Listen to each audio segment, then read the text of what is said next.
Hola, ¿qué tal? Soy Eva Baroja y estás escuchando el podcast de los derechos digitales. El 80% de los ciberdelitos se producen por errores humanos, cuando por ejemplo pinchamos con el ordenador en un enlace que no debemos o nos llega un mensaje de texto sospechoso.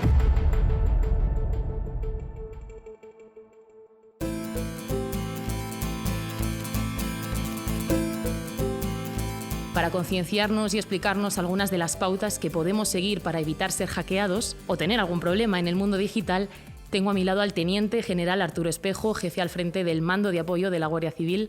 Hola, ¿qué tal, Arturo? Un placer que estés hoy aquí con nosotros. Buenos días, Eva. Encantado de estar con vosotros y espero que saquemos algo positivo y sobre todo que los oyentes no piquen en esos enlaces y que tengan tanta prisa en contestar a los SMS que les llegan. Pues sí, lo primero que me gustaría preguntarte, para centrar un poco el tema, es qué queremos decir cuando hablamos de ciberseguridad. Claro, cuando hablamos de ciberseguridad, normalmente nos parece algo al que no está ambientado en este tema y no es un cibernativo, como es la gente joven, le parece algo extrañísimo, algo pues que de gurús, intangible. Y por eso siempre intentamos hacer alguna analogía precisamente con temas reales que lo vemos a diario, ¿no? Porque si damos una definición doctrinal de lo que nos pide la universidad, pues no sé, pues el conjunto de elementos que forman parte del ciberespacio con arreglo a los canales o a los niveles OSI, que va desde la parte física hasta la aplicación, pues lógicamente tú me dirás que no has entendido nada y la mayoría de la gente tampoco. Entonces, bueno, lo que intentamos es que sea algo directamente racional, de lo que estamos viendo todos los días. Por lo cual a mí me gusta un poco segmentar lo que nos ocurre con arreglo a la analogía de tráfico para entender ciberseguridad y a su vez ver un poco la responsabilidad de cada uno de nosotros que participamos, dividiendo entre deberes y derechos, porque también tenemos que ver que tenemos una serie de obligaciones, no solamente derechos, ¿no? Por eso con el tráfico decimos, vamos a diferenciar lo que es un conductor, que todo el mundo lo entiende, que le exigimos que tenga una cualificación, una edad, incluso los conductores que puedan tener un seguro de responsabilidad, siempre que no sean actividades dolosas, el vehículo que le vamos a exigir pues que tenga una matrícula, una identificación, que tenga también lo que es un seguro y que pase una ITV, o sea, que estén en las condiciones técnicas de poder salir. Y luego las vías. Exigimos cuando tenemos un problema con nuestro vehículo y le podemos decir que la culpa es de la administración o de la empresa, que no está cuidado suficientemente la vía, el pavimento, le podemos exigir responsabilidades, ¿no? Entonces, haciendo un paralelismo con esto, yo creo que es mucho más entendible para ver cada una de las responsabilidades. Si quieres, podemos entrar en detalle en cada uno de los segmentos. Sí. Entonces, por ejemplo, lo que es el conductor, pues sería el cibernauta el que entra, pero no solamente el cibernauta físico, ¿no? Porque ahora quien se conecta a la red, estamos hablando del ciberespacio, que está formado por de 10.000 a 15.000 millones de dispositivos que están conectados, ¿no? Entonces, bueno, para que vean la complejidad y cada uno de los componentes que participa ahí.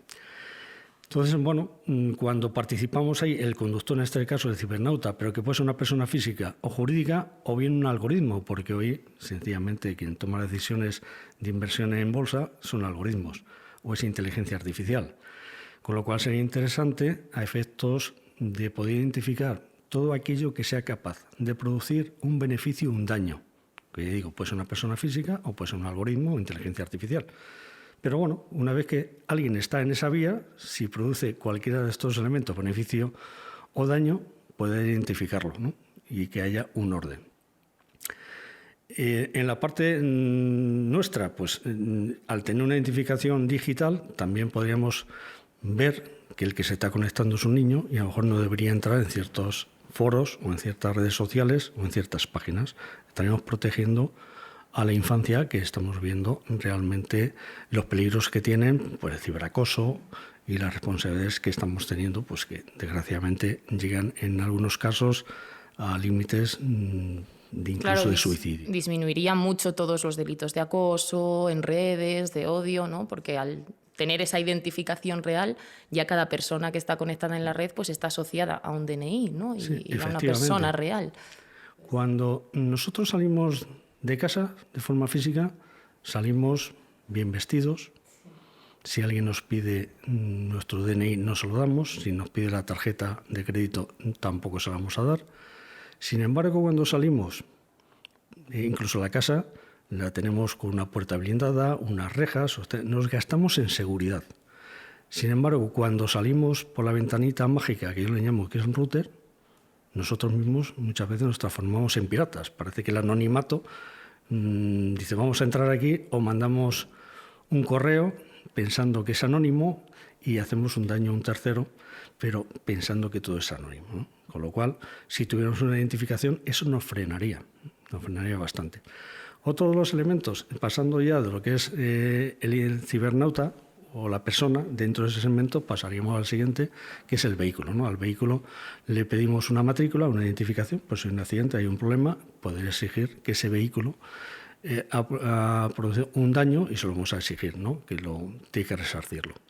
En este caso nuestro, cuando entramos con un dispositivo, puede ser un PC o un smartphone, la normativa nos pide y nos exige que al menos tenga las mínimas medidas de seguridad.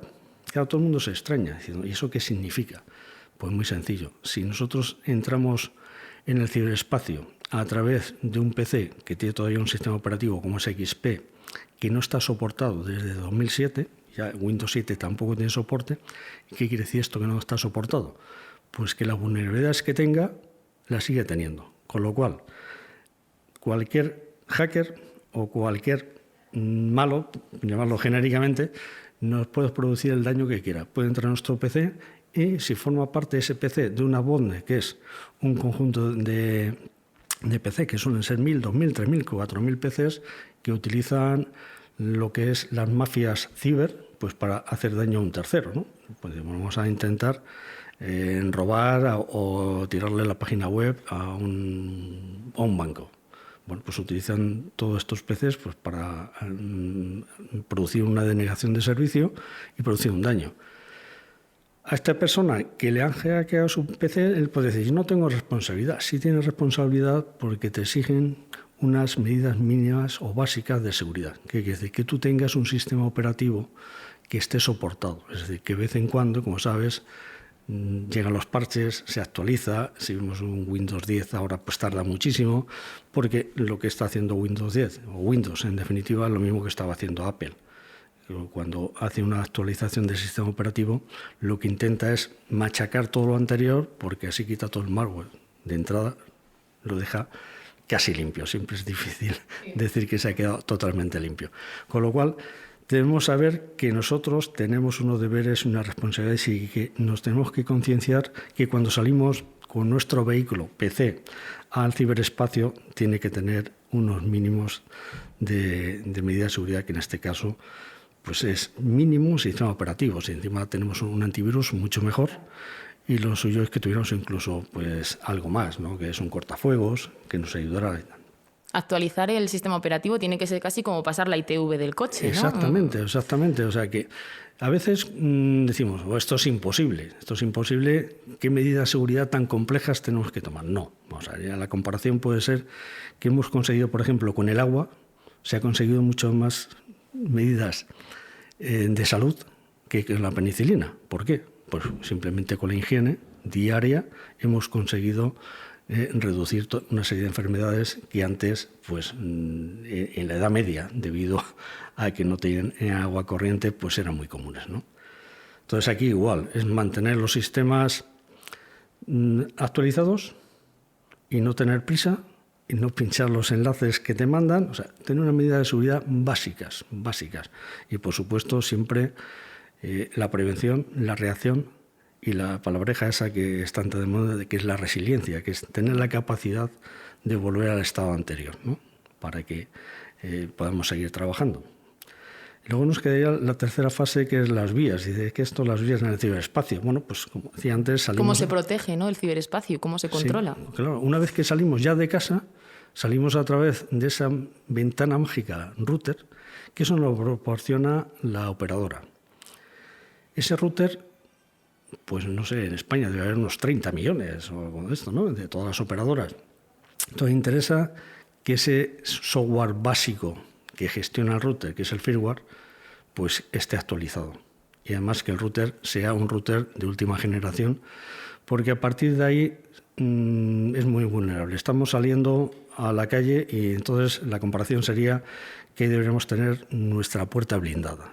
El router tenía que ser con unas medidas de seguridad, pero claro, lógicamente hay que pagarlo. Lo mismo que pagamos por una puerta blindada, que nos cuesta más que una puerta normal, pero nos da una seguridad, pues habría que invertir en la parte del router, de tener un router realmente casi blindado, o sea, que nos permita navegar sin que nos puedan ver a través del DNS por dónde navegamos, porque en vista a nuestras actividades así nos van a poner la trampa para poder caer. Incluso el router, si tuviera un interface fácil de gestionar, tú pondrías las MAC de tus dispositivos de la familia, ¿no? O sea, lo pones ahí porque cada dispositivo lleva en la tarjeta de red, para comunicarse, lleva un numerito que es único a nivel mundial. Si tú lo pones en lo que es el router, solamente va a permitir la gestión o que puedan entrar los que tú des de alta, para lo cual tendrías que tener un interface, en definitiva una pantalla fácil de utilizar y fácil de gestionar, porque si tienes que entrar en el router, poner, me parece que 192.168.002, irte a esa dirección, meterte en un interface que tiene que ser prácticamente con comando, pues es muy complicado, no lo va a hacer nadie, ¿no? Y luego la operadora te lo permita, lógicamente, porque hay muchas operadoras que no te permiten entrar en el router, ¿no? O sea, si tú cambias la password, ellos la resetean y la ponen igual. Bueno, eso es un compromiso de salir ya con una seguridad hacia el ciberespacio, y yo creo que sería muy interesante porque sí que tenemos elementos que nos afectan o que nos pueden afectar directamente a la intimidad, privacidad de la familia y incluso de la economía, evidentemente. ¿Cuáles son los ciberataques más comunes que pueden afectar a nuestro ordenador, a nuestro móvil, que pueden entrar por el router de nuestra casa? Bueno, ahora esto es un clásico. Tú imagínate, antes estamos en Madrid, cuando la delincuencia clásica no existía la M30, cada uno normalmente por la problemática de tráfico que había se quedaba en su barrio y delinquía en su barrio. Cuando hubo la M30 se cambiaban de barrio ya para delinquir. Con la M40 más. Y ya cuando tuvimos los vuelos low cost, te hablo de casos reales, alguno se fue a atracar a Milán. Cogió un vuelo que le costaba 30 euros, ya había llevado en sus vacaciones un arma a Milán, entonces se desplazaba en avión, atracaba y directamente cogía el avión de vuelta y se venía. Es difícil. Ahora, mucho más fácil. No tienes que salir de casa. A través del ordenador es muy rentable. ¿Qué está ocurriendo actualmente? Pues que hay una industria, una verdadera industria de lo que es el cibercrimen. Hay verdaderas empresas que se dedican a hacer software, a hacer paquetes para producir el daño, malware, y entonces lo alquilan. Y lo alquilan, pagas por ese alquiler y luego también aportas a esa empresa que te ha aportado el software malicioso un porcentaje de tus ganancias. Estamos hablando de empresas que están sacando 10 millones de dólares a la semana. En todo el mundo. Todo el mundo. Porque claro, ahora mismo no hay límites, no hay fronteras. Aquí no hay una delincuencia con pasaporte. Por eso la ciberseguridad también es un problema global. Global, absolutamente global. No se le puede poner puertas, ¿no? Por eso que te decía que estamos hablando de 10.000 millones de dispositivos y creciendo, porque una vez que entre lo que es IoT, el Internet de las Cosas, pues ya está interactúa también el frigorífico, la plancha. Incluso, hablando de plancha, ha habido veces que se ha detectado que precisamente la plancha se conectaba a la wifi y estaba hackeando datos. Porque todo el mundo pensamos en la televisión, pues hasta la plancha que se conecta, pues no demasiadas veces, ¿no? Hasta eso se utiliza. Pero volviendo a la industria del cibercrimen, es una industria especializada, con muchos ingresos, y al tener muchos ingresos, pues hacer unas grandes inversiones. Todo esto se gestiona a través de la dark web y el rendimiento es total. Y estas empresas, perdón Arturo, que colaboran con el cibercrimen, se dedican a extraer datos de forma masiva y luego venderlos, Sí. a robar directamente dinero de cuentas de empresas o de personas. Ellos ya eligen dónde pueden sacar más beneficios. Y entonces, para empresas, para particulares, cuando es empresa, ¿qué es lo que están haciendo? Normalmente tiran de ransomware. Entonces, no es que, como antes, estemos pensando en el hacker que está sentado con una capucha y que él solo entra en el Pentágono y se ha saltado todas las medidas de seguridad. No. Ahora son empresas potentes y, como te digo, al tener mucho dinero se puede invertir. Y entonces te consejos técnicos estupendo. Ellos van buscando las víctimas para sacar mayor rendimiento. ¿Qué es una empresa? Bueno, pues la empresa lo que intentan es con el ransomware, pero no es que le manden un ransomware y directamente alguien pincha y encripta la información. Cuando entran, están durante meses viendo cómo se comporta la empresa. De tal forma que tienen la información y saben la cantidad de dinero que le pueden pedir por rescate. Si la empresa tiene medidas de seguridad, por ejemplo, que hace copias de seguridad, tanto físicas como lógicas, pues le encriptan la información, directamente la empresa va a tirar de copia de seguridad y no va a pagar el rescate. Con lo cual, ellos sabiendo esto, el siguiente paso es que antes han extraído la información sensible. Por una parte, de I+D, si tú estás con un prototipo, imagínate, de cualquier tipo de máquina, y te lo sacan a la luz, pues bueno, tu I+D ya no estás en el mercado y se te adelanta otro. También lo que se llama es la información de datos de carácter personal, con lo cual, si te la publican la Agencia de Protección de Datos, tú no has tenido las medidas de subida suficientes y puedes tener un problema. Si ya, por último caso, no consiguen, porque ven pues que no tienes datos de carácter personal o los tienes muy protegidos, pues la tercera es que lo que es la red, la electrónica de red, porque todos estamos pensando en los ordenadores, pero luego está la electrónica de red, para hacer una comparación serían como las alcantarillas de distribución, ¿no? Las arquetas de distribución, que es por donde gestionan todos los datos, te lo colapsan. O sea, depende, si no tienes copia de seguridad y no tienes en lo que es la electrónica de red las reglas que lo gestionan, lo que produce, en vez de que haya una jerarquía de gestión del tránsito de paquetes, hace que todo el mundo empiece a mandar paquetes y colapsan el sistema. O sea, hay una denegación de servicio y colapsan el sistema. Y bueno, pues ellos, el rendimiento es bastante grande. Desde hace años, bueno, hace poco salía en Estados Unidos un gaseoducto, pero a los hospitales también le entran a través de la wifi esta que hacemos todos, entran los sistemas y le encriptan los sistemas, con lo cual, imagínate, todos los aparatos de medicina por imagen, por ejemplo, no los puedes utilizar. Con lo cual, ellos saben perfectamente cuál es el rescate que te pueden pedir, ¿no? Porque conocen la organización por dentro. No es simplemente que manden un fichero que tú vas a clicar y entonces se va a producir eso, no. Entran como es un caballo de Troya, con una semilla, y esa semilla lo que va a hacer es, poco a poco, entrarán luego los que vienen con las herramientas y que no van a venir de una IP determinada, que digan, no, es que son los rusos, no. Simularán que vienen de Vietnam o que vienen del Golfo de Guinea o que vienen de Finlandia. Cuando sacan la información, se la van a mandar supuestamente a Alemania, de Alemania pega 2 saltos a Escocia, vuelve a España y se va a Rusia. O sea, el seguimiento de IP para poder detectar quién ha cometido el delito o quién está cometiendo eso es realmente imposible. Y esto, cuando afecta a gobiernos o instituciones, se puede convertir en un problema de seguridad nacional. Es un problema de seguridad nacional, porque cuando nosotros hablamos de gobiernos, lo que es la soberanía de un Estado es sobre un territorio, ¿no? Y todos tenemos en la cabeza, pues, el ejército de tierra, el ejército del aire y espacio, ahora como se llama, la armada, pero el ciberespacio, que también se ha creado dentro de las Fuerzas Armadas una unidad responsable del ciberespacio, es mucho más complejo. ¿Por qué? Pues porque simplemente viendo a nivel particular, si nos roban los datos, lo mismo nos lo está robando un señor que está en China, nos roban los datos que lo está en un sistema de almacenamiento que está en Irlanda y nosotros estamos en España.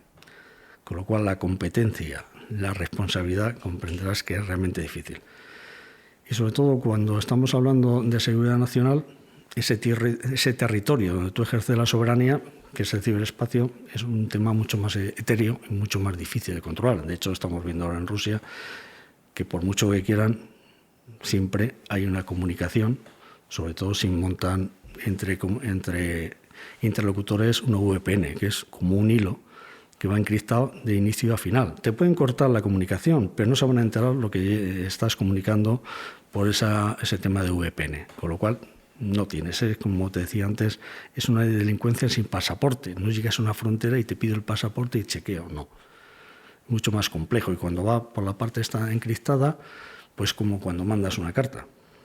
Viene emisor-receptor, pero supuestamente tú no puedes mirar lo que hay dentro. Ahora, cuando mandas una postal, sí, ¿no? Emisor, pero todo el mundo sabe cuál es el mensaje porque está libre. Y de hecho, para que veas la complejidad y lo que nos espera de cara a un futuro, incluso estando encriptado, nos consta que hay empresas de estas de cibercriminalidad, que están almacenando información que se está navegando y que está encriptada. ¿Por qué? Porque de cara a unos años, o bien con la computación cuántica, o ahora mismo por la encriptación de algunos algoritmos que se llaman RSA, es mucho más complicado, o hay errores. Algoritmos del RSA lo que hace es encriptar y utiliza una serie de números primos. Si eso lo haces a través de hardware, físicamente, con una máquina, o bien a través de programación software, si no está bien hecha por economía de medios, para ahorrarte, al final vas a utilizar siempre una misma lista de números primos, que enseguida van a ser capaces de detectarlo. Con lo cual, tú piensas que tienes encriptada la información y la parte contraria lo está desencriptando y no te lo va a decir, porque está contento de saber todo lo que estás haciendo. Y de cara a un futuro, pues yo creo que en unos 10 años la computación cuántica, pues ahora mismo desencriptar algo nos puede costar 10.000 millones de años para desencriptar un algoritmo de este tipo. Con la computación cuántica serán 200 segundos. Con lo cual, lo que tengas ahora, dentro de unos años se podrá ver. Y a lo mejor esta cibercrimen, que siempre va por delante y tiene sistema de almacenamiento, te podrán extorsionar por una información pues que puede ser comprometida a nivel particular, o bien un I+D, que ya está desfasado, me imagino, pero siempre ellos van a utilizar esa información almacenada que tenemos ahí.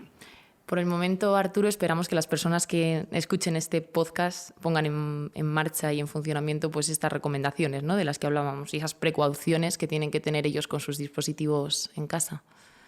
Sí, o sea, te hablaba de empresas, pero si vamos ahora de lo que es la cibercriminalidad, que está afectando más a las personas particulares, pues comentábamos antes, ese enlace que clicas, ese SMS, y ahora está muy de moda una falsa inversión. Todo el mundo se quiere hacer rico con las criptomonedas. Y entonces están apareciendo miles de páginas, porque montar una criptomoneda falsa tarda nada. Y encima esta industria del cibercrimen, e ir montando páginas de inversión o incluso páginas de compra para comprarte unas simples zapatillas, donde te lo van a poner un poco más barato. Si entras ahí, vas a meter tu número de tarjeta y ellos ya se lo han quedado. No te van a llegar las zapatillas. Tampoco te lo van a poner muy barato para que la gente desconfíe, ¿no? Y de ahí puede haber unas 100.000 páginas de ese... Ahora mismo en España, 100.000. No, en general, estamos hablando de globalización.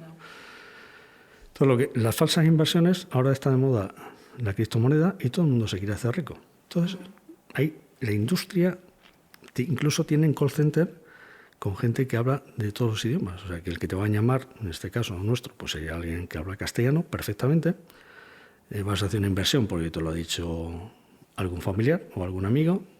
No vas a poner inicialmente mucho, 250 euros, oye, tampoco a riesgo, y vas a ver que en una semana los 250 euros se han convertido en 1.000.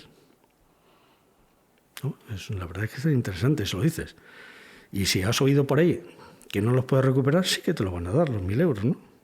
Porque va a ser una forma de que tú sigas picando y encima le hagas publicidad. Y entonces, bueno, pues el call center te va a llamar y te va a decir, oye, usted ha visto la rentabilidad, le podemos ayudar, porque además conocen todo. Ellos van a ver también con quién están hablando, ¿no? Y te van a hacer una ficha. Imagínate que es una persona mayor y que no está ambientada en esto y que tiene esos ahorrillos de la pensión y que está viendo que ahora con la inflación está perdiendo un 10%. Bueno, usted puede invertir y tal.